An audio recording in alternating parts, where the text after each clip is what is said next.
Hi friends, ఇవాళ నేను మధ్యాహ్నం లంచ్లోకి నేను ఏం కర్రీ చేస్తున్నాను చూడండి ఫ్రెండ్స్.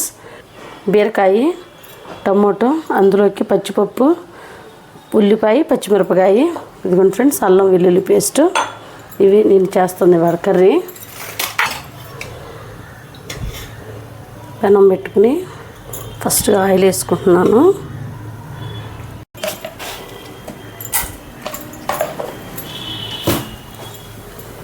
ఇదిగోండి ఫ్రెండ్స్, పోపు దినుసులు వేసాను. ఉల్లిపాయ, పచ్చిమిరపకాయ వేస్తున్నాను. ఇదిగోండి ఫ్రెండ్స్, పచ్చిపప్పు కూడా నూనెలోనే వేయించేసేస్తాను అనమాట. అలా అంటే కొంచెం గట్టిగా ఉంటుంది, బాగుంటుంది తింటుంటే నోటికి రుచిగా. బీరకాయ ముక్కలు వేసుకుంటున్నాను. ఉప్పు.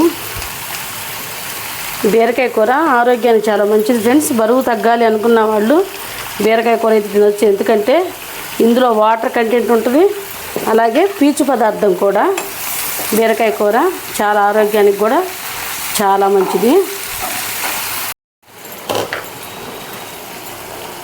కరివేపాకు, టమోటాలు కూడా వేసి మగ్గించుకుంటాను. ఉడికేటప్పుడు బీరకాయ కూర చాలా మంచి వాసన వస్తుంది ఫ్రెండ్స్. చాలా బాగుంటుంది బీరకాయ కూర కూడా. ఓకే ఫ్రెండ్స్, ఇది ఇలా అయిన తర్వాత నేను అల్లం వెల్లుల్లి రెండే వేసాను. అలాగే మా పిల్లల క్యారేజ్ టైం అవుతుంది కదా, ఇటువైపు రైస్ పెట్టాను, ఇటువైపు కర్రీ చేస్తున్నాను. వాళ్ళకి 11:30 కల్లా క్యారేజ్ పంపించాలి స్కూల్కి. అందువల్ల నేను చాలా ఫాస్ట్గా చేస్తున్నాను ఇప్పుడు. ఫ్రెండ్స్, బీరకాయ కర్రీ అయిపోతుంది.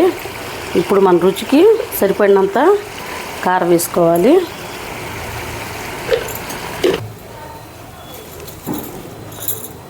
ఓకే ఫ్రెండ్స్, వేడిగా గుమగుమలాడే బీరకాయ టమోటా కర్రీ రెడీ. స్మెల్ అయితే సూపర్గా వస్తుంది.